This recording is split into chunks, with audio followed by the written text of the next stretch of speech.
দর্শক, বন্যার পরিস্থিতি জানাতে সিলেট নগরের সোবহানি ঘাট এলাকা থেকে আমাদের সাথে যুক্ত হচ্ছেন সহকর্মী সাদমান শাবাব। আমরা কথা বলবো তার সাথে।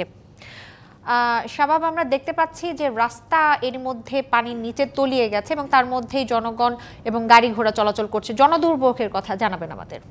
দিশা, জনদুর্ভোগের কথাটি আলাদা করে আসলে বলার কিছু নেই, কারণ হচ্ছে আমি দেখাতে পাচ্ছি আসলে সিলেটে কিন্তু আজকে সারাদিনে বৃষ্টি হয়েছে মাত্র একবার এবং দুপুর 2টোর দিকে, এবং এরপরে কিন্তু বৃষ্টি হয়নি। এবং আমরা সকাল থেকেই দেখছিলাম কোনো বৃষ্টি ছাড়াই সিলেটের বিভিন্ন জায়গায় আসলে যেগুলো সুরমা নদীর তীরবর্তী রয়েছে সেই জায়গাগুলোতে কিন্তু পানি জমাট বাঁধছে, এবং যেটি বলা হচ্ছে যে সুরমা নদীর যে পানি সেগুলো আসলে ড্রেনেজ ব্যবস্থার কারণে বিভিন্ন খালের মধ্য দিয়ে আসলে এসব বাসা বাড়ি এবং বিভিন্ন সড়কে আসলে উঠে আসছে, এবং এতে যে দুর্ভোগটি সৃষ্টি হয়েছে, মানুষজনের বাসা বাড়িতে পানি ঢুকে যাচ্ছে এবং যাতায়াতে বিঘ্ন ঘটছে। এবং এই সময়টাতে সবচেয়ে বেশি যেই সংকটটি দেখা দেয় সেটি হচ্ছে বিশুদ্ধ খাবার পানির সংকট এবং খাবারের সংকট। কিন্তু যদিও আসলে আশ্রয়কেন্দ্র 547টি আশ্রয়কেন্দ্র এখন পর্যন্ত আসলে বন্যা দুর্গতদের জন্য ঠিক করে রাখা হয়েছে, সেখানে বলা হচ্ছে যে সরকারি এবং বেসরকারি ভাবে কিন্তু বিভিন্ন ত্রাণ সামগ্রী এবং খাদ্য এবং অর্থ সহায়তা দেওয়ার যে প্রক্রিয়া সেটি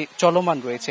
তবে আবহাওয়া অধিদপ্তর সূত্রে আমরা যে বিষয়টি জানতে পেরেছি, আসলে সুরমা নদীর সিলেট পয়েন্টে, যেটি আমরা বলছিলাম দুপুর দিকেও যে বিপদসীমার নিচে পানি প্রবাহিত হচ্ছে, সেখানে কিন্তু এখন বিপদসীমার উপরে পানি প্রবাহিত হচ্ছে, এবং যার দরুন কিন্তু এই পরিণতি যেমনটা এখন আমরা দেখাতে পাচ্ছি। এবং ধারণা করা হচ্ছে যে বন্যা পরিস্থিতি রয়েছে সেটি কিন্তু সীমান্তবর্তী এলাকাগুলোতে শুরু হলেও সেটি সিলেট সুনামগঞ্জ হয়ে আসলে বিদায় নেবে। এই জন্য আসলে কিন্তু সুনামগঞ্জের হাওরের পানি বৃদ্ধি পাচ্ছে। এবং আমি আলাদা করে যদি বলি, সীমান্তবর্তী এলাকাগুলোতে আমরা খবর পেয়েছি সেখানকার যে নদ নদী রয়েছে সেখানে কিন্তু বিপদসীমার নিচে পানি প্রবাহিত হচ্ছে। তো সবকিছু মিলিয়ে আসলে এই বন্যা পরিস্থিতিতে নগরীতে যে জনদুর্ভোগ তৈরি হয়েছে, সবাই প্রত্যাশা করছেন অতি সত্বর সেটি কেটে যাবে এবং জনপ্রতিনিধি যারা আছে তারা আসলে সাহায্য সহযোগিতার হাত বাড়িয়ে দিবেন।